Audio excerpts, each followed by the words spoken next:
മദ്യപിച്ച് അലക്ഷ്യമായി വാഹനമോടിച്ച് ഒരാളെ കൊലപ്പെടുത്തിയ കേസിൽ ചലച്ചിത്ര താരം സൽമാൻ ഖാന് മുംബൈ സെഷൻസ് കോടതി 5 വർഷം തടവ് ശിക്ഷ വിധിച്ചു. മദ്യലഹരിയിൽ ലൈസൻസ് ഇല്ലാതെ സൽമാൻ ഖാൻ വാഹനം ഓടിച്ചതായി കോടതി കണ്ടെത്തി. വിധിപ്പകർപ്പ് ലഭിക്കാത്തതിനാൽ ജാമ്യം അനുവദിക്കണമെന്ന സൽമാൻ ഖാന്റെ വാദം ബോംബെ ഹൈക്കോടതി അംഗീകരിച്ചു. 48 മണിക്കൂറത്തേക്കാണ് ഇടക്കാല ജാമ്യം.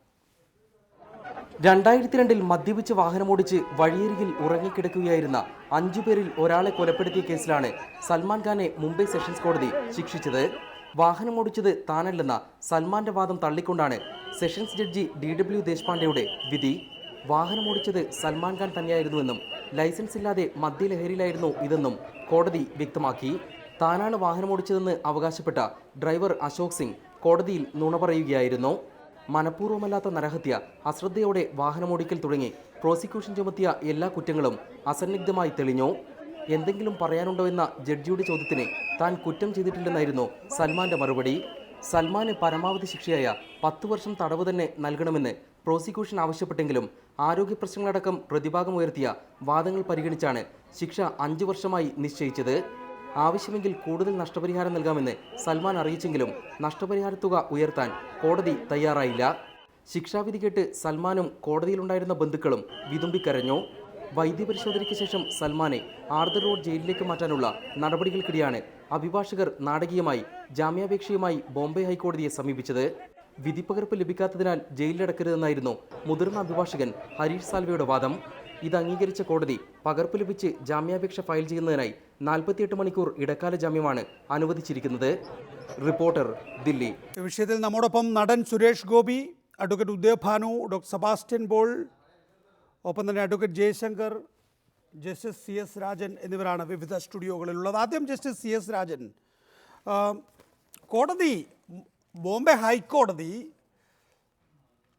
സൽമാൻ ഖാൻ്റെ ജാമ്യാപേക്ഷ കേൾക്കുന്നതിനായി വൈകുന്നേരം 7:30 വരെ ചേർന്നു. സാധാരണഗതിയിൽ കോടതി സമയത്തിനപ്പുറത്തേക്ക് അങ്ങനെ ചേരാമെങ്കിൽ പോലും സാധാരണഗതിയിൽ ചേരാറില്ല. വിധിയുടെ കോപ്പി ഇല്ലാതിരുന്നിട്ടും വിധിയുടെ കോപ്പി ലഭിക്കുന്നത് വരെ 2 ദിവസത്തെ ഇടക്കാല ജാമ്യം അനുവദിക്കുന്നു. സൽമാൻ ഖാൻ എന്നത് സാധാരണ ഒരു പൗരനപ്പുറത്തേക്ക് കോടതി പോലും കാണുന്നുണ്ടോ? ഒരു ദിവസം പോലും സൽമാൻ ഖാൻ ജയിലിൽ കിടന്നുകൂടാ, ശിക്ഷിക്കപ്പെട്ടിട്ടും എന്ന നിലയിൽ നിയമവ്യവസ്ഥ സൽമാൻ ഖാനോട് പെരുമാറുന്നുണ്ടോ?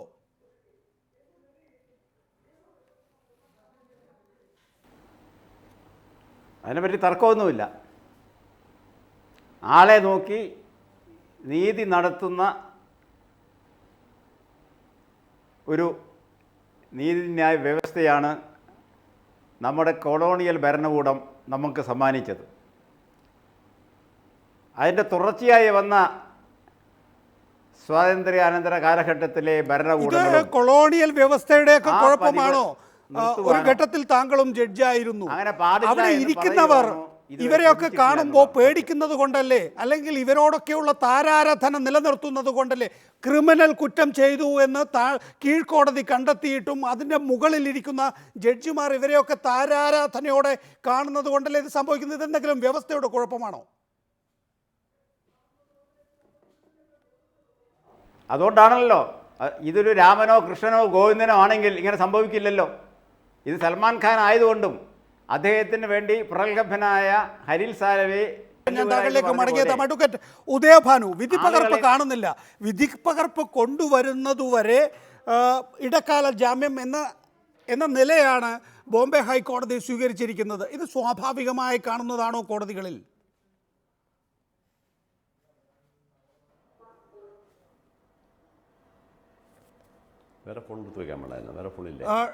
അഡ്വക്കേറ്റ് ഉദയഭാനുവിന് കേൾക്കാൻ കഴിയുന്നില്ലെന്ന് തോന്നുന്നു. അഡ്വക്കേറ്റ് ജയശങ്കർ, ഇന്നലെ വരെ അല്ലെങ്കിൽ ഇന്ന് രാവിലെ വരെ കുറ്റാരോപിതനായിരുന്നു സൽമാൻ ഖാൻ എങ്കിൽ ഇന്ന് ഉച്ചയോടുകൂടി സൽമാൻ ഖാൻ കുറ്റക്കാരനായി മാറിയിരിക്കുന്നു. കുറ്റാരോപിതൻ എന്ന നിലയിലാണ് ഇടക്കാല ജാമ്യം ബോംബെ ഹൈക്കോടതി അനുവദിച്ചിരിക്കുന്നത്. ഈ ഒരു നിലപാടിൽ കോടതി എടുത്ത സമീപനത്തിൽ തെറ്റുണ്ടോ? മഹാവൃത്തികേടാണ്. അതിനെക്കുറിച്ച് വേറൊന്നും പറയാനില്ല. ഇത് സൽമാൻ ഖാൻ ആയതുകൊണ്ടല്ലേ. നേരത്തെ ജസ്റ്റിസ് രാജൻ പറഞ്ഞോട്ട് ഒരു കൃഷ്ണനോ ഗോവിന്ദനോ സുലൈമാനോ യോഹനാനോ ആയിരുന്നെങ്കിൽ കിട്ടുകയില്ല.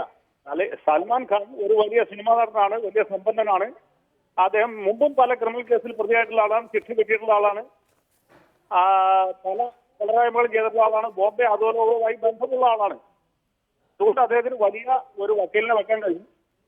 ആ വിധിപ്പകർപ്പില്ലാതെ തന്നെ ബഹുമാനപ്പെട്ട ജഡ്ജിമാർ അദ്ദേഹത്തിന് ജാമ്യം കൊടുക്കുകയും ചെയ്തു. എന്റെ നികേഷ്, സത്യം പറയട്ടെ, MP ജയരാജനോട് നമുക്ക് ബഹുമാനം തോന്നുന്നത് കാണുമ്പോഴാണ്. ആ നിലയിൽ കോടതിക്ക് എങ്ങനെയാണ് വ്യക്തികളെ, നമുക്ക് ആ ഇൻസ്റ്റിറ്റ്യൂഷനെ വിമർശിക്കാം എങ്കിൽ പോലും ആ ഇൻസ്റ്റിറ്റ്യൂഷൻ അങ്ങനെ തന്നെ പ്രവർത്തിക്കണം എന്ന് ആഗ്രഹിക്കുന്നവരാണല്ലോ എല്ലാ പൗരന്മാരും. എങ്ങനെയാണ് ജയശങ്കർ വരുമ്പോൾ ഒരു രീതിയിലും സൽമാൻ ഖാൻ വരുമ്പോൾ വേറൊരു രീതിയിലും ഒരു സിസ്റ്റത്തിന് പ്രവർത്തിക്കാൻ കഴിയുക? ആ സിസ്റ്റം 5 മണിക്ക് പിരിയുകയാണെങ്കിൽ 5 മണിക്ക് പിരിയേണ്ടതുണ്ട്, അല്ലെങ്കിൽ വാദം കേൾക്കാൻ തുടർച്ചയായി നിൽക്കുകയാണെങ്കിൽ മുന്നോട്ട് പോകാം. ഇത് അതിനപ്പുറത്തേക്ക് ഇത് ഞങ്ങളുടെ കയ്യിൽ വിധിപ്പകർപ്പില്ല, ഞങ്ങൾക്ക് ആ വിധിപ്പകർപ്പില്ലാത്തത് കൊണ്ട് തന്നെ 2 ദിവസത്തെ 48 മണിക്കൂർ നേരത്തെ ഇടക്കാല ജാമ്യം അനുവദിക്കണമെന്ന് പറയുന്നു. കോടതി ആ വാദത്തിൻ്റെ പൂർത്തീകരണത്തിന് വേണ്ടി 7:30 വരെ കാത്തിരിക്കുന്നു എന്ന് പറയുമ്പോൾ എങ്ങനെയാണ് 2 പേർക്ക് വേണ്ടി 2 നിലയിൽ പ്രവർത്തിക്കാൻ കഴിയുക? നിയമത്തിന് മുമ്പിൽ എല്ലാവരും തുല്യന്മാരാണ്. പക്ഷെ സൽമാൻ ഖാൻ കുറച്ചധികം തുല്യനാണ്. അതുള്ള അതിന്റെ അർത്ഥം. ഇതുപോലെ ഞാൻ വേറൊന്ന് പറയാം. അഡ്മിറൽ നന്ദയുടെ മകൻ ഇതുപോലെ തന്നെ ഒരു കാർ ഓടിച്ച് അതിൽ കുറച്ച് ഒരാളെയല്ല കുറച്ച് അധികം പേരെ കൊലപ്പെടുത്തിയ ഒരു കേസുണ്ടായി. ആ കേസിലും ഇതുപോലെ തന്നെ സംഭവിച്ചു. അന്ന് എന്താ സംഭവിച്ചത്? ഈ നന്ദയുടെ മകൻ ഒരു മര്യാദക്കാരനാണ്, അതുകൊണ്ട് കുറച്ചധികം ആൾക്കാർ മരിച്ചാലും കുഴപ്പമില്ല എന്ന് സുപ്രീം കോടതി വിധിക്കുകയായിരുന്നു. തെളിവുണ്ടായിരുന്നു. കുറ്റക്കാരനാണെന്ന് തെളിഞ്ഞതിന് ശേഷം അദ്ദേഹത്തോട് വലിയ സഹാനുഭൂതി ബഹുമാനപ്പെട്ട സുപ്രീം കോടതിയെ പ്രകടിപ്പിച്ചു. അതിന്റെ ഫലമായിട്ട് അദ്ദേഹത്തിന് 1 ദിവസം പോലും ജയിലിൽ കിടക്കേണ്ട. പക്ഷേ അവിടെ വേറൊരു കാര്യമുണ്ട്. ജസ്റ്റിസ് CS രാജൻ, BMW കേസിൽ 2 വർഷം മാത്രമാണ് ശിക്ഷ നൽകിയിട്ടുള്ളത്. ഇവിടെ സൽമാൻ ഖാൻ പക്ഷേ 5 വർഷം ശിക്ഷ ലഭിച്ചിരിക്കുന്നു. എന്തുകൊണ്ടാണ് മദ്യപിച്ച് വാഹനമോടിക്കുക എന്നുള്ളത് ഒരിടത്ത് അശ്രദ്ധയോടുകൂടിയുള്ള വാഹനമോടിക്കലാവുകയും മറ്റേത് നരഹത്യയായും മാറുന്നത്?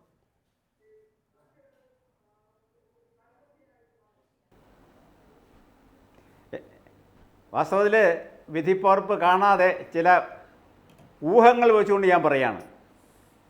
മെയിൻ സെക്ഷൻ അനുസരിച്ചായിരിക്കണം ഈ 5 കൊല്ലം കൊടുത്തത് എന്നാണ് എനിക്ക് തോന്നുന്നത്. അത്രയെങ്കിലും ചെയ്യാൻ ആ സെഷൻ ജഡ്ജിക്ക് ധൈര്യമുണ്ടായല്ലോ എന്നുള്ളതാണ് ഇപ്പോൾ എനിക്ക് ഏറ്റവും സന്തോഷമുള്ള കാര്യം. ജസ്റ്റിസ് CS രാജൻ, താങ്കളിലേക്ക്.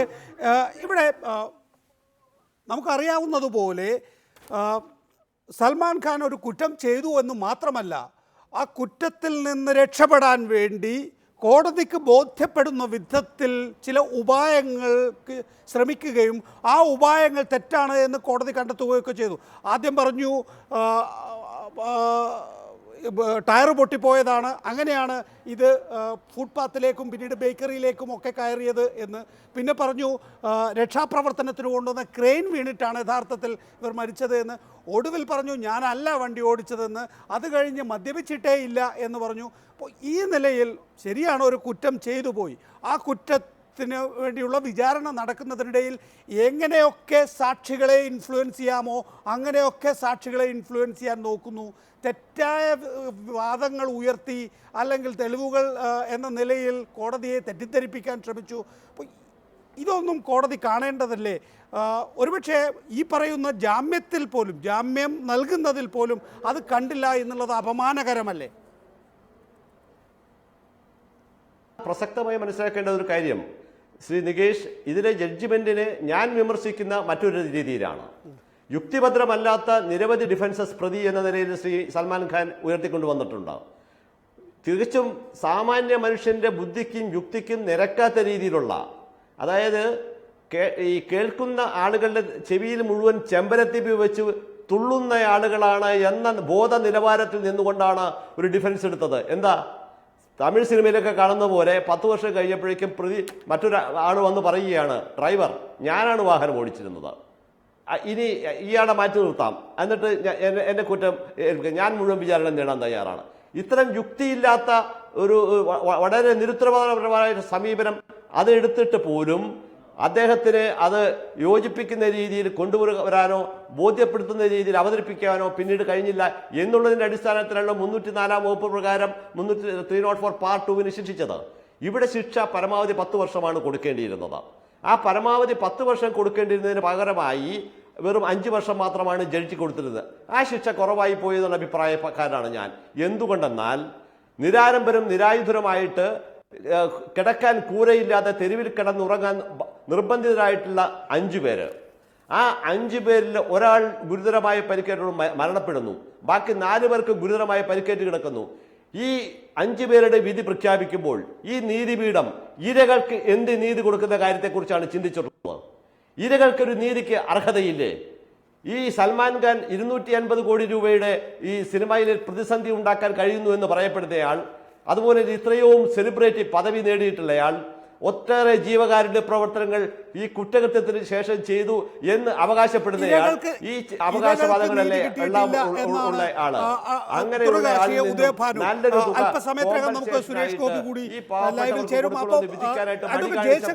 ഇവിടെ ഇരകൾക്ക് നീതി കിട്ടിയിട്ടില്ല എന്നാണ് ഉദയഭാനു പറയുന്നത് എങ്കിൽ ആ നീതിയെ പോലും അപഹസിക്കുന്ന രീതിയിലാണ് മുംബൈയിൽ നിന്നുള്ള സെലിബ്രിറ്റികൾ പ്രതികരിക്കുന്നത്. ഇന്ന് ട്വിറ്ററിൽ അവരുടെ ട്വീറ്റ്സ് എല്ലാം തന്നെ വളരെ രസകരമായിരുന്നു. ഒരർത്ഥത്തിൽ പറഞ്ഞാൽ ക്രൂരമാണ് എങ്കിൽ പോലും. ഫുട്പാത്തിൽ കിടന്നതുകൊണ്ടാണ് ഈ അപകടമുണ്ടായത്. പട്ടികളും വാഹനങ്ങളുമാണ് ഫുട്പാത്തിൽ ഉണ്ടാകേണ്ടത്. 1. 2, ഫറാഖ് ഖാൻ പറയുന്നത് ട്രാക്കിൽ കിടന്നതിന് ട്രെയിൻ ഡ്രൈവറെ ശിക്ഷിക്കുന്നത് പോലെയാണിത് എന്നാണ്. രണ്ടാമത്തേത്. ഈ നിലയിലാണ് പ്രതികരണം. ഒരേപോലെ കാണാൻ കഴിയുന്നില്ല. ഏറ്റവും നീചമായ കുറ്റകൃത്യങ്ങൾക്ക് പോലും എന്ന നില എങ്ങനെ ഉണ്ടായി? അതെ നികേഷ്, ഇതിന്റെ ഉത്തരം വളരെ ക്രൂരമാണ്. കുറച്ച് അശ്ലീലമായി പോകും ഞാൻ പറഞ്ഞു കഴിഞ്ഞാൽ. ഈ ദാവൂദ് ഇബ്രാഹിമിന് വേണ്ടി തുണി അടിക്കുന്ന അറുവാണിച്ചികൾ പറഞ്ഞ അഭിപ്രായത്തെ കുറിച്ച് എന്നോട് വിദഗ്ധ അഭിപ്രായം ചോദിക്കരുത്. ഇവളുമാരൊക്കെ ചെയ്യുന്ന എന്താന്ന് ഞാൻ കൂടുതൽ പറയുന്നില്ല. മനസ്സിലായില്ലേ? ഈ അധോലോക നായകന്മാരുടെ കാമുകിമാരാണ് ഈ ബോംബെയിലെ മിക്കവാറും സിനിമാ നടികൾ. അവളൊക്കെ പറഞ്ഞ അഭിപ്രായത്തെ കുറിച്ച് എന്നോട് ചോദിക്കരുത്. അതുകൊണ്ട് ഞാൻ അതിനെക്കുറിച്ച് പറയുന്നില്ല. ഇല്ല, ഞാൻ മടങ്ങിയെത്താൻ താങ്കളിലേക്ക് ഒരിക്കൽ കൂടി. ശ്രീ സുരേഷ് ഗോപി, എന്തുകൊണ്ടാണ് ഇവിടെ ഒരു കുറ്റാരോപിതനാണ് എങ്കിൽ സ്വാഭാവികമായും അതിനെ ഡിഫെൻഡ് ചെയ്യുന്നതിനോ അല്ലെങ്കിൽ നിയമസഹായം നൽകുന്നതിലോ ഒന്നും തെറ്റില്ല. പക്ഷേ ശിക്ഷിക്കപ്പെട്ട ഒരാളെ ഡിഫെൻഡ് ചെയ്യുന്നത് പാവപ്പെട്ട ഒരു ഗതിയും പരഗതിയും ഇല്ലാത്തവനെ അപഹസിച്ചുകൊണ്ടാകുമ്പോൾ അത് എങ്ങനെ ന്യായീകരിക്കപ്പെടും? എനിക്കറിയത്തില്ല. ഇത് ഒരു കലാകാരനെ സംബന്ധിച്ച് ഇതൊരു സന്നിഗ്ധ ഘട്ടമാണെന്ന് ഞാൻ പറയും. പ്രത്യേകിച്ച് ഇങ്ങനെയുള്ള ചർച്ചകളിലേക്കൊക്കെ ക്ഷണിക്കപ്പെടുമ്പോൾ നമുക്ക് ഇത് തിരിച്ചു വരുന്നല്ലോ. ഇത്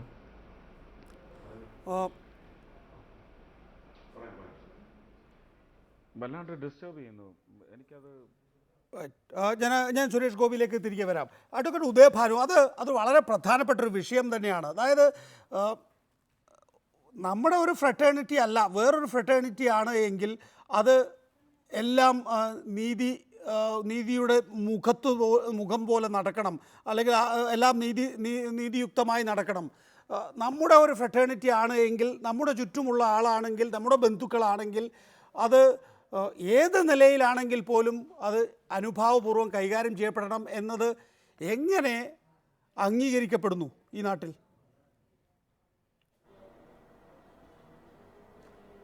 ഈ ഒരു പൊതുസമൂഹം ഒരുപക്ഷെ വളരെ ഫ്ലക്ച്വേറ്റിംഗ് ആയിട്ട് ഇങ്ങനെ ചിന്തിക്കുക സ്വാഭാവികമാണ്.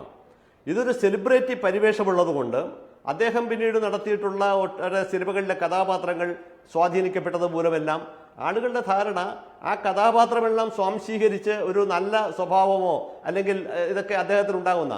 പക്ഷെ അദ്ദേഹത്തിൻ്റെ ക്രൂരനായ ഒരു മനുഷ്യൻ നേരത്തെ ഏതോ ഒരു ട്വിറ്ററിലൊക്കെ വന്നു കഴിഞ്ഞാൽ ട്വീറ്റ്സ് ആയിട്ട് നമ്മൾ പരിശോധിക്കുകയാണെങ്കിൽ ഇവര് ഈ കാലുകളുടെ അല്ലെങ്കിൽ തെരുവിൽ കിടക്കുന്ന നായ്ക്കളുടെ വില പോലും മനുഷ്യർക്ക് കൊടുക്കാത്ത ആളുകളാണ്. ആ നിലവാരത്തിലല്ലേ ഇത് പ്രതികരിച്ചത്? അത് തന്നെ സൂചിപ്പിക്കുന്നത് ഇത്തരത്തിലുള്ള ഏതെങ്കിലും നീതിപൂർവമായിട്ടുള്ള ഒരു പരിഗണനയ്ക്ക് അർഹതയില്ലാത്ത വിഭാഗമാണ് ഈ പിന്തുണയ്ക്കുന്നവർ എന്ന രീതിയിലേക്കാണ് കാര്യങ്ങൾ എത്തിക്കൊണ്ടിരിക്കുന്നത്. ഇവിടെ നാം മനസ്സിലാക്കേണ്ടത്, ഞാൻ നേരത്തെ സൂചിപ്പിച്ചതും ചർച്ച ചെയ്യപ്പെടാതെ പോകുന്നതുമായിട്ടൊരു പ്രധാനപ്പെട്ട കാര്യം, ഇരകൾക്ക് കിട്ടുന്ന നീതി ഉറപ്പാക്കാനായിട്ട് നീതി സംവിധാനം പരാജയപ്പെടുന്നുണ്ടോ? ഇവിടെയാണ് നാം മനസ്സിലാക്കേണ്ടത്.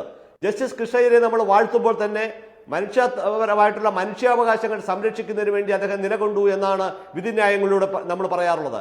മനുഷ്യാവകാശം ആരുടെ മനുഷ്യാവകാശമാണ് സംരക്ഷിക്കപ്പെടേണ്ടത്? സൽമാൻ ഖാന്റെ മനുഷ്യാവകാശമാണോ സംരക്ഷിക്കപ്പെടേണ്ടത്? അതോ നിരാലംബരായി വഴിയിൽ കിടന്നുറങ്ങി സ്വന്തം കൂരയില്ലാത്ത വീടുകളില്ലാത്തവർ, വീടുകളിൽ പോയി കഴിഞ്ഞാൽ അങ്ങനെ സ്വന്തമായിട്ട് ചെല്ല് കയറാൻ സ്ഥലമില്ലാത്തവർ, അവർക്ക് പരിക്കേൽക്കുമ്പോൾ, അവർ മരിക്കപ്പെടുമ്പോൾ, തെരുവ് നായ്ക്കൾക്ക് കിട്ടുന്ന നീതി പോലും കിട്ടാതെ അവർ മരിച്ചു വീഴുമ്പോൾ അവർക്ക് കിട്ടേണ്ട ഒരു പരിഗണനയുടെ വിഷയമില്ലേ?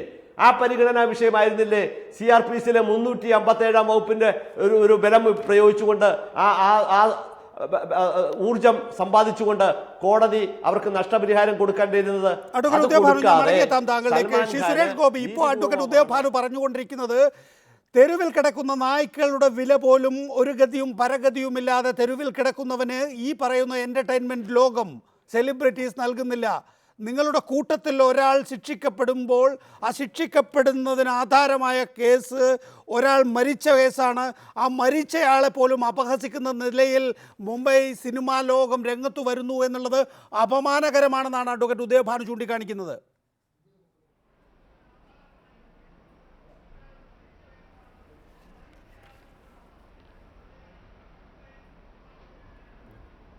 ശ്രീ സുരേഷ് ഗോപി, താങ്കളോടാണ് ചോദ്യം. എന്നോടാണോ? ഹലോ, ശ്രീ സുരേഷ് ഗോപി, താങ്കളോടായിരുന്നു.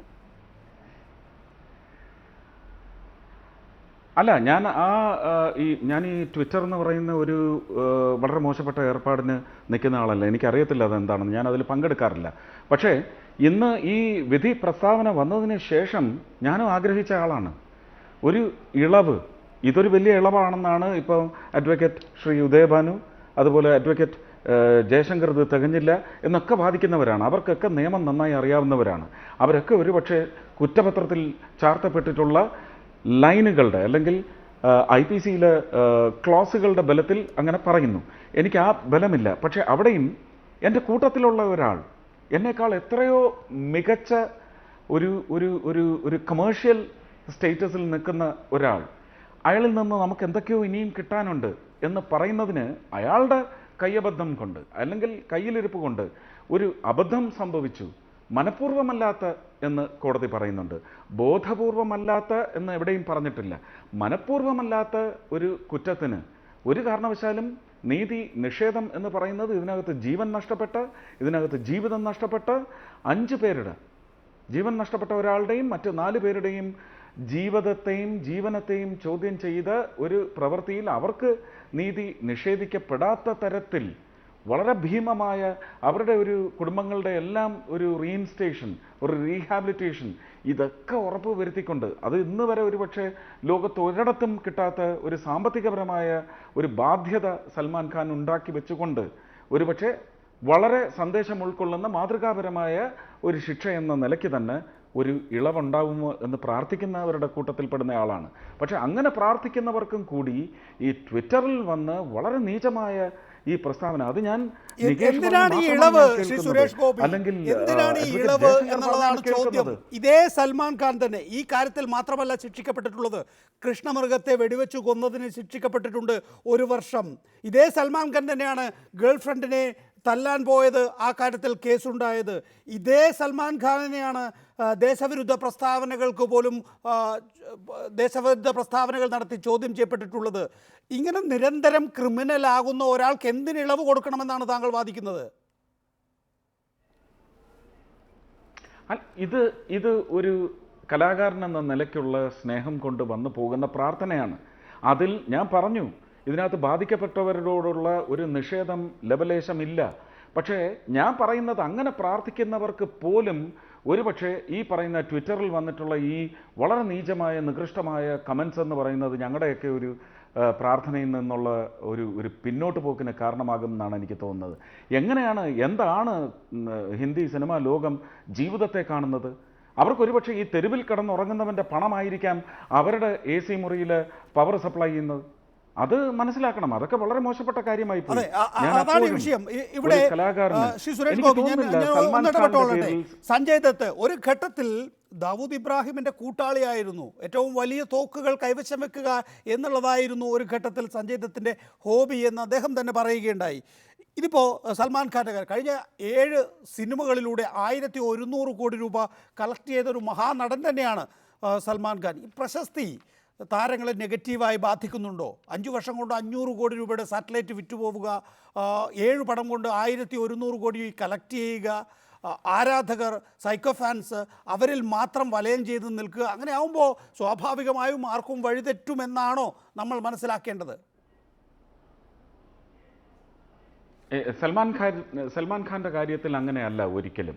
കാരണം 2002 ഈ പാതകം സംഭവിച്ചിരിക്കുന്നത്. അതിനുശേഷം അദ്ദേഹത്തിന് ഒരുപാട് മനപരിവർത്തനം ഉണ്ടായിട്ടുണ്ട് എന്നുള്ളത് വ്യക്തമാക്കുന്നത് അദ്ദേഹത്തിൻ്റെ ഒരുപാട് സോഷ്യൽ സർവീസ് ആക്ടിവിറ്റീസാണ്. അതിൻ്റെ ഒരു ഭീമമായ പങ്കുചേരലാണ്.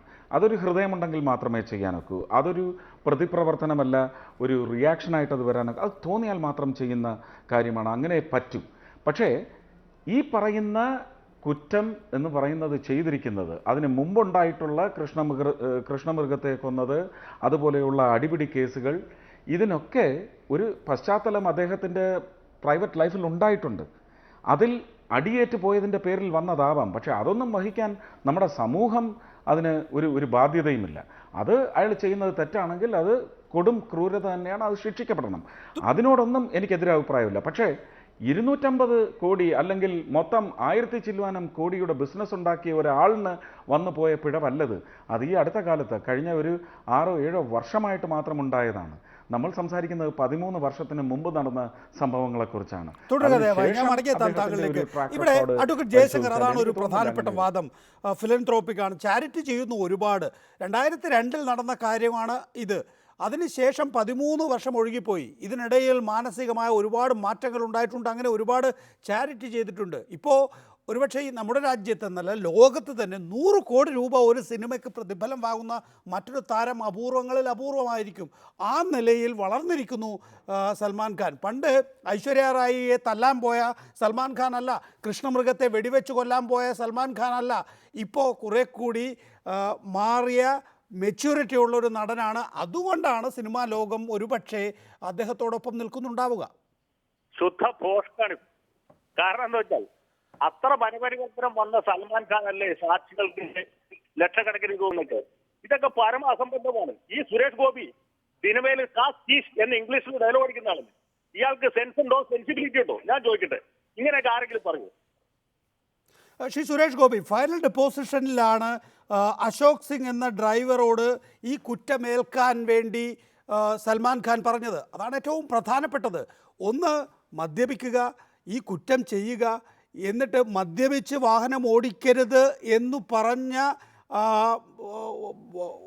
ഡ്രൈവറോട് ഞാനാണ് വാഹനം ഓടിച്ചത് എന്ന് പറയാൻ വേണ്ടി കോടതിയിൽ പ്രേരിപ്പിക്കുക എന്ന നിലയെടുക്കുമ്പോൾ എങ്ങനെയാണ് അദ്ദേഹത്തിന് വേണ്ടി വാദിക്കാൻ കഴിയുക, സൽമാൻ ഖാന് അനുകൂലമായി വാദിക്കാൻ കഴിയുക?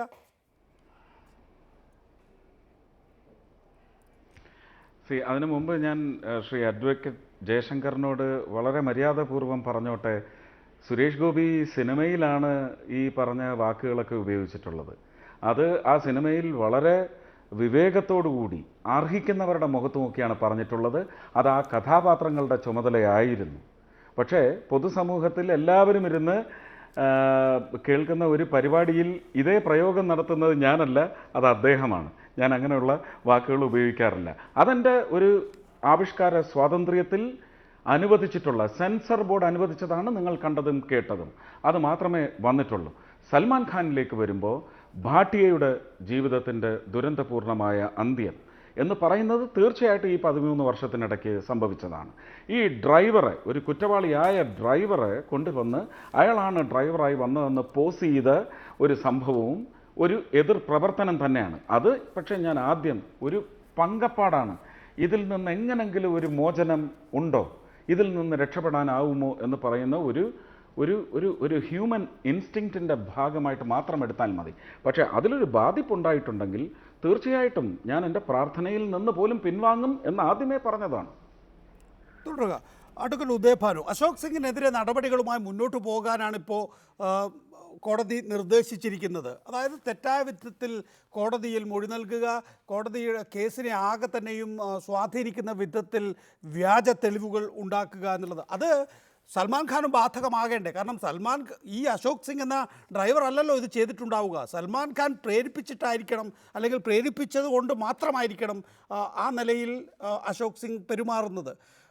സാധാരണഗതിയിൽ അങ്ങനെയുണ്ടോ? കോടതിയിൽ വ്യാജ തെളിവുകൾ വരുന്നു, വ്യാജമായ മൊഴികൾ വരുന്നു, അത് കോടതി കേസ് കഴിയുമ്പോഴേക്കും അത് വ്യാജമാണ് എന്ന് പറഞ്ഞ് അതിനെ അങ്ങ് തള്ളിക്കളയുന്നു എന്നതിനപ്പുറത്തേക്ക് കോടതിയെയോ അല്ലെങ്കിൽ നിയമത്തെയോ തെറ്റിദ്ധരിപ്പിക്കാൻ ശ്രമിച്ചതിന് വേറെ നടപടികളൊന്നുമില്ലാത്ത അവസ്ഥയിൽ കേസ് അവസാനിപ്പിക്കുകയാണോ പതിവ്?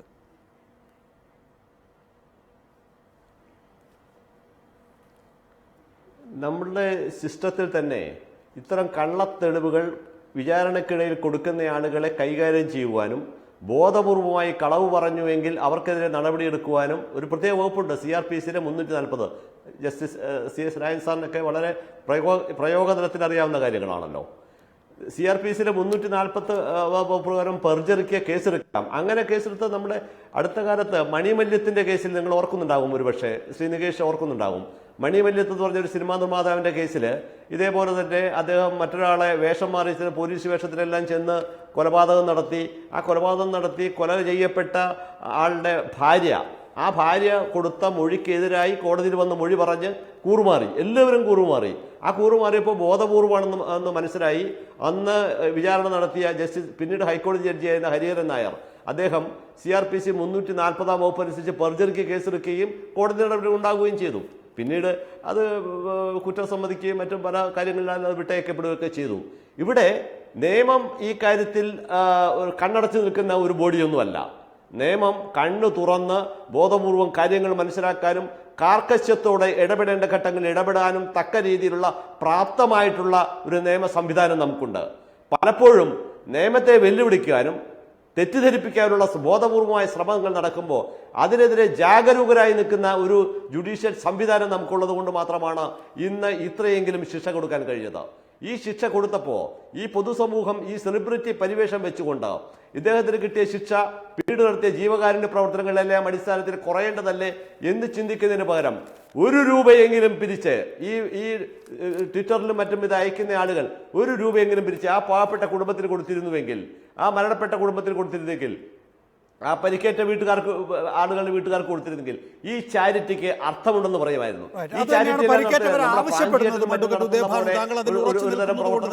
ഞാൻ പറയുകയാണ്. ഇവിടെ ജസ്റ്റിസ് CS രാജൻ 13 വർഷമെടുത്തു സെഷൻസ് കോടതിയിൽ ഈ കേസ്. ഇതാ വളരെ വേഗത്തിൽ ജാമ്യം അനുവദിക്കാൻ ബോംബെ ഹൈക്കോടതി തയ്യാറായെങ്കിൽ പോലും ഈ കേസ് ഇനി ബോംബെ ഹൈക്കോടതിയിൽ എത്ര കാലം കിടക്കുമെന്ന് ഉറപ്പില്ല. സ്വാഭാവികമായും എതിരാണ് വിധിയെങ്കിൽ സൽമാൻ ഖാൻ സുപ്രീം കോടതിയിലും പോകും. Vigilance director Vincent M. Paul കഴിഞ്ഞ ദിവസം ഒരു കഥ പറഞ്ഞിരുന്നു.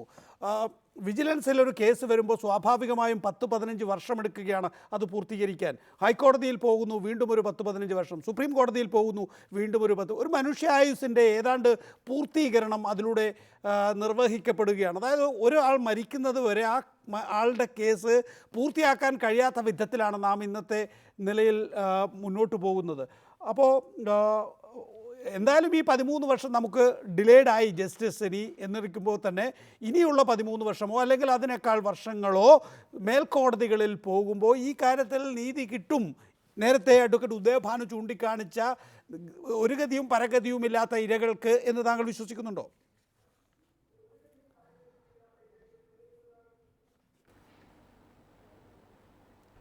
ജസ്റ്റിസ് CS രാജൻ, ഇന്നത്തെ നിലയ്ക്ക് ഇതിന് യാതൊരു പോംവഴിയും ഞാൻ കാണുന്നില്ല.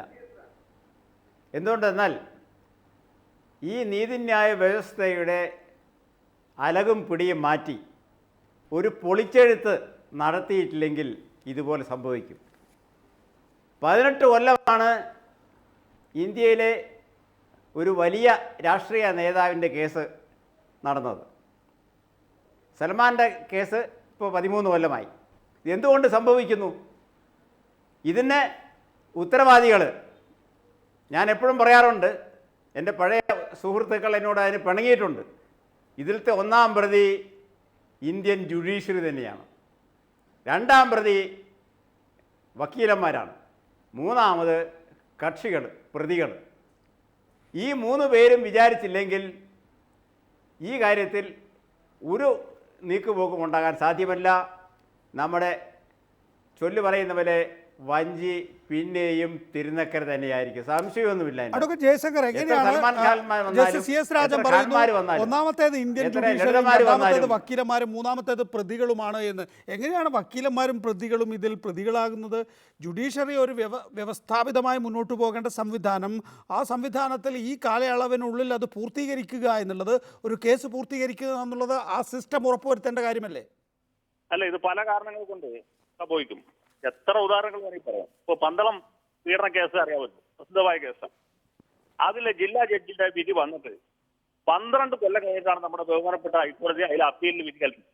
12 കൊല്ലം അവിടെ പൊടി പിടിച്ച് കിടക്കരുത്, മനസ്സിലായി? ഒരു സ്ത്രീ പീഡന കേസ്, ഒരു കോളേജ് കുമാരിയെ കോളേജിലെ മാതൃക അധ്യാപകന്മാർ ചേർന്ന് പീഡിപ്പിച്ച കേസ്.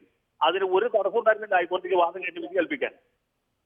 ഇനി ഞാൻ പറയാം, കോളേജൊക്കെ സൃഷ്ടിച്ച ഹിമാലയ കൊലക്കേസ് ഓർമ്മയില്ലേ? ഒരു ബ്ലേഡ് കമ്പനിയുടെ മാനേജറെ അതിന്റെ പഴയ ഉടമസ്ഥന്മാർ കാറിടിപ്പിച്ചു കൊന്ന, കണിച്ചുകുളങ്ങര വെച്ച് കാറിടിപ്പിച്ചു കൊന്ന ഹിമാലയ കൊലക്കേസ്. ആ കൊലക്കേസിലെ ഒരു പ്രതിയെ സ്റ്റേ വാങ്ങിക്കും, അല്ലെങ്കിൽ ഹൈക്കോടതി സ്റ്റേ തള്ളിപ്പോയാൽ സുപ്രീം കോടതി പോയി സ്റ്റേ മേടിക്കും. അപ്പൊ പണവും സ്വാധീനമുള്ള ആളുകൾക്ക് വിചാരണ അനന്തമായി നീട്ടിക്കൊണ്ടുപോകാം. ഇവിടെ ജസ്റ്റിസ് രാജൻ ഉദ്ദേശിച്ചത് ജയലളിതയുടെ കേസാണ്. 19 കൊല്ലം ജയലളിത പല പല കോടതികളിൽ ഈ കേസ് തട്ടിക്കളിച്ചു. കേസ് തമിഴ്നാട്ടിൽ നിന്ന് കർണാടകത്തിലേക്ക് മാറ്റിയതുകൊണ്ടാണ് ജയലളിതയെ ശിക്ഷിച്ചത്, അല്ലേ? തമിഴ്നാട്ടിലാണ് വിചാരണ നടത്തിയെങ്കിൽ ജയലളിതയെ എന്നെ വെറുതെ വിടുമായിരുന്നു. തമിഴ്നാട്ടിൽ ചാർജ് ചെയ്ത എല്ലാ കേസും തള്ളിപ്പോയില്ലേ? എന്താ തള്ളിപ്പോയത്? തെളിവില്ലാത്തതുകൊണ്ടാണോ? അല്ല, ജയലളിതക്കെതിരെ വിധിക്കാൻ തമിഴ്നാട്ടിൽ ഒരു ജഡ്ജിക്കും ധൈര്യം വരികയില്ല. അതുകൊണ്ടാണ് ഇപ്പൊ സൂര്യനെല്ലി കേസിൽ തന്നെ PJ കുര്യനെ രക്ഷിക്കാൻ വേണ്ടിയിട്ടില്ലേ കേരള ഹൈക്കോടതിയിലെ മഹാന്മാരായ 2 ജഡ്ജിമാർ മൊത്തം കേസ് അട്ടിമറിച്ച് എല്ലാ പ്രതികളെയും വെറുതെ വിട്ടത്? ഇതൊക്കെ ആൾക്കാർക്ക് അറിയാത്ത കേസായിരുന്നു, അറിയാത്ത കാര്യമാണ്. ശ്രീ സുരേഷ് ഗോപി, 350 കോടി രൂപയുടെ ബിസിനസ്സാണ് ഇപ്പോൾ തന്നെ സൽമാൻ ഖാനെ വെച്ച് നടന്നു പോകുന്നത്. നിരവധി ബിസിനസ് ഏർപ്പാടുകളിൽ അദ്ദേഹം ഇപ്പോൾ ഇൻവോൾവ് ആണ്. ആ കാരണത്താലോ അല്ലെങ്കിൽ രക്ഷപ്പെടുന്നതിന് വേണ്ടിയോ ടയർ പൊട്ടിയതാണ്, ക്രെയിൻ വീണതാണ്, താനല്ല വണ്ടി ഓടിച്ചത്, മദ്യപിച്ചിരുന്നില്ല, ഞാനല്ല വണ്ടി, അശോക് കുമാറാണെന്ന് അശോക് കുമാറിൻ്റെ ഭാഗത്തു നിന്ന് ഈ നിലയിൽ കാര്യങ്ങൾ പോകുന്നത് കൊണ്ടോ അല്ലെങ്കിൽ കോടതിയെ ഈ നിലയിൽ തെറ്റിദ്ധരിപ്പിക്കുന്നത് കൊണ്ടോ ആണ്. അതുകൊണ്ടായിരിക്കണം ജസ്റ്റിസ് സി എസ് രാജൻ പറഞ്ഞത് ഇവിടെ ഒന്നാമത്തേത് നിയമവ്യവസ്ഥയാണ് എങ്കിൽ രണ്ടാമത്തേത് അഭിഭാഷകരും മൂന്നാമത്തേത് പ്രതികളും തന്നെയാണ് എന്നാണ്. അപ്പോൾ നമ്മുടെ രീതി അനുസരിച്ച് എന്തും പറയാം കോടതിയിൽ, ഏത് നിലയിലും കോടതിയെ തെറ്റിദ്ധരിപ്പിക്കാം എന്നൊക്കെ ഉണ്ടെങ്കിൽ പോലും അതിൻ്റെയൊക്കെ പരിധി വിട്ടതുകൊണ്ടാകണം ഒരുപക്ഷെ ഈ പറയുന്ന വിധത്തിൽ 13 വർഷം ഈ കേസ് നീണ്ടുപോകാനും 2002 നടന്ന കാര്യം 2015 മാത്രം സെഷൻസ് കോടതിയിൽ തന്നെ പൂർത്തിയാക്കാനും സമയമെടുത്തത്. അതുകൊണ്ട് തന്നെ ആ നിലയിൽ ജസ്റ്റിസ് ഡിലേഡ് ആയതിന് സൽമാൻ ഖാന് എന്തായാലും കുറ്റം പറയാനാവില്ല നിയമവ്യവസ്ഥയെ.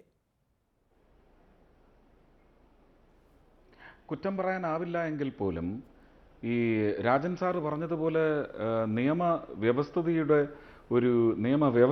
ഒരു അലകും പിടിയും മാറ്റണമെന്ന് പറഞ്ഞത് ഇതൊരു ക്രൈ അല്ലേ ഈ രാജ്യത്തിൻ്റെ? ഇതൊരു നിലവിളിയല്ലേ?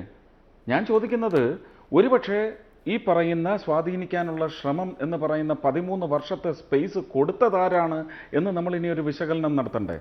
നിയമത്തിൻ്റെ ഭാഗത്ത് നിന്ന് അങ്ങനെ ഒരു സമയത്തിൻ്റെ ഇളവ് നൽകുക, എന്തെങ്കിലും നിങ്ങൾക്ക് കോപ്രായം കാട്ടിക്കൂട്ടാൻ പറ്റുമെങ്കിൽ അതിനുള്ള സ്പേസ് ഇതാ എന്ന് പറഞ്ഞ് നൽകാൻ പാടുണ്ടോ? അങ്ങനെയല്ലേ നമ്മൾ ഈ സ്പേസിന്, ഈ കാല താമസത്തെ നമ്മൾ വ്യാഖ്യാനിക്കേണ്ടത്? അപ്പം അതൊരു വശത്തുണ്ട്. പക്ഷേ ഈ 350 കോടിയുടെ ബാധ്യത ഇനി തീർക്കേണ്ട സിനിമകൾ, പുതുതായി തുടങ്ങേണ്ട സിനിമകൾ, ഒരുപക്ഷെ മറ്റൊരു 1500 കോടി വരുമാനമുണ്ടാക്കാനുള്ള ഒരു പോസിബിലിറ്റി, അതൊക്കെ ഇൻഡസ്ട്രിയുടെ പെയിനാണ്. അത് സൽമാൻ ഖാനെ വെച്ചല്ലെങ്കിൽ വേറെ ആരെങ്കിലും വെച്ച് ചെയ്യണം. അതൊന്നും ഒരിക്കലും സാമൂഹിക നീതിയെ ചോദ്യം ചെയ്യുന്നതിന് വേണ്ടിയുള്ള കാരണങ്ങളാവാനേ പാടില്ല. അതൊന്നും ഒരു കാരണവശാലും അപ്പീലിൽ ഇത് ഒരു മേൽക്കോടതിയിലേക്ക് പോയാൽ പരിഗണിക്കുന്ന കാര്യങ്ങളെ ആയിരിക്കില്ല. കാരണം നല്ല എക്സ്പേർട്സ് ആണ് അവിടെ ഇരുന്ന്. കാരണം ലോകം മുഴുവൻ ഉറ്റുനോക്കുന്ന ഒരു നീതി നിർവഹണമാണിത്. സെലിബ്രിറ്റി ആയി പോയത് കൊണ്ട് തന്നെ അതിന് യോഗ്യമായ ശിക്ഷ കിട്ടണം, യോഗ്യമായ നീതി ഇതിനാൽ ബാധിക്കപ്പെടുന്നവർക്ക് കിട്ടണം എന്നതിനായിരിക്കും മുൻതൂക്കം എന്നും ഒരു വാദം എനിക്കുണ്ട്. തുടരുക. അഡ്വക്കേറ്റ് ഉദയഭാനു, നമുക്ക് കുറ്റം പറയാൻ കഴിയില്ല. ഇപ്പം ജയലളിതയെ സംബന്ധിച്ചിടത്തോളം പക്ഷേ ഒരു സംസ്ഥാനത്തിൻ്റെ പൂർണ്ണമായ നിയന്ത്രണം കയ്യിലുള്ള വ്യക്തിയാണ് ജയലളിതയ്ക്ക് കിട്ടി ശിക്ഷ. സഞ്ജയ് ദത്ത് മാപ്പപേക്ഷിച്ച് കാലിൽ വീണ് കരഞ്ഞിട്ടും കിട്ടി ശിക്ഷ. സൽമാൻ ഖാൻ 5 വർഷം ശിക്ഷയാണ് കിട്ടിയിരിക്കുന്നത്. അങ്ങനെ സെലിബ്രിറ്റികളെ സെലിബ്രിറ്റികൾക്ക് എന്തുമാകാം, അവർക്ക് നീതിന്യായ വ്യവസ്ഥ ബാധകമല്ല എന്ന ഒരു പഴയ കാഴ്ചപ്പാടിലൊക്കെ കാര്യമായ മാറ്റം വന്നിട്ടില്ലേ? ഈ ശിക്ഷയിലൂടെ എന്താണ് നീതിന്യായ വ്യവസ്ഥ മുന്നോട്ട് വയ്ക്കുന്ന സന്ദേശം?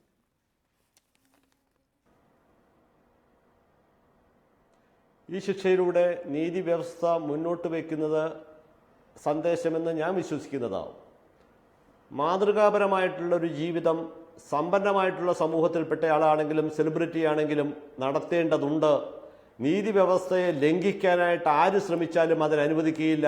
അവർക്ക് പിൽക്കാലത്തോ പിന്നീടോ ഉണ്ടായി ചേർന്നിട്ടുള്ള സെലിബ്രിറ്റി പദവികളോ മറ്റ് അധികാരമായിട്ടുള്ള ഏതെങ്കിലും തരത്തിലുള്ള നേട്ടങ്ങളോ അവർ ചെയ്തു പോയിട്ടുള്ള കുറ്റകൃത്യങ്ങളുടെ ഗൗരവമോ ലാഘവമോ കുറയ്ക്കുന്നതിന് യാതൊരു തരത്തിലും സഹായകമാകുകയില്ല എന്ന് മാത്രമല്ല, ഇത്തരം ആളുകൾ സമൂഹത്തിന് പൊതുവെ മാതൃകയായി ജീവിക്കേണ്ടവരാണ് എന്ന് ഓർമ്മപ്പെടുത്തുകയും ഇതൊരു ബോധവൽക്കരണത്തിന്റെ ചിന്താ സരണി ആളുകളിലേക്ക് ഒന്ന് പ്രസരിപ്പിക്കുകയും ചെയ്യുന്നുണ്ട് എന്നാണ് ഞാൻ വിശ്വസിക്കുന്നത്.